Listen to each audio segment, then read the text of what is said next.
Greetings, fellow gamers. This is Gamer Guy in a Suit from the Echo Army YouTube channel with another quickie 5-minute review. Give us 5 minutes, we'll let you know if a game's worth playing.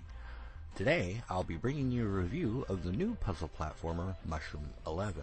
Mushroom 11 was just released on October 15th, 2015 by developer-publisher Untamed.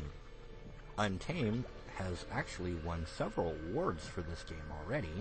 It is an IDF 2014 finalist for Excellence in Design. It was Best Indie Game from TGS 2015. Winner, Best Design, Sense of Wonder Night 2015. It was part of PAX 10 2014. In other words, there's like a whole host of them on the website. You can see here if you go check it out on Steam. It's won quite a bit of awards. But more about the game itself. Mushroom 11 is an interesting little puzzle platformer. It is a brand new concept and idea, at least to me. It's a very unique game. It helps that to get you sucked into this game, the visuals are amazingly gorgeous. It's very pretty. It's absolutely gorgeous. And once you start playing, like immediately you notice, wow, this is a beautiful game. The sound is very decent. Again, I'm not big on video game sound, but for a video game, the sound isn't very bad at all. It's got a very good soundtrack. The gameplay and controls, this is where things get interesting and where I will try to begin to explain the game. You're an amorphous blob, basically, and you've got to guide this amorphous blob through the stage, just like a regular platformer, but the gameplay element here is a little bit different. Instead of running and jumping, you basically spend your time cutting and pruning off parts of this blob, and more of it will grow in the opposite direction, if that makes any sense for you. Maybe not quite in the opposite direction. I'm not sure if that's even the right way to put it, but it's something that's very difficult to explain. But if you see the gameplay here, it's you kind of get the concept, and once you actually sit down and start playing it, the controls are actually very, very smooth, and you just get flowing very easily. It's very fluid. And you have to kind of prune away at this little blob and make it move through the entire environment. And this can be very tricky at sometimes. There are, like stairs and whatnot, of course, but you'll come across some interesting little puzzles here and how you're going to get your little blob from one place to another.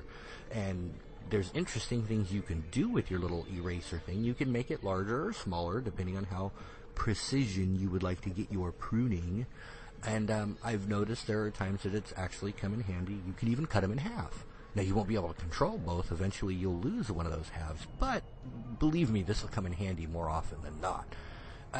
This game is just so very different. I really put it up there on par with something like Portal, in that they've just taken a brand new concept and executed it so well, so near flawlessly, that you've got a beautiful, gorgeous, fun, addicting, awesome little puzzle game, and you'll get stuck on some parts and swear you're going to give up and never play again, and then you'll overcome that puzzle and you'll think to yourself, wow, I'm smarter than I ever imagined.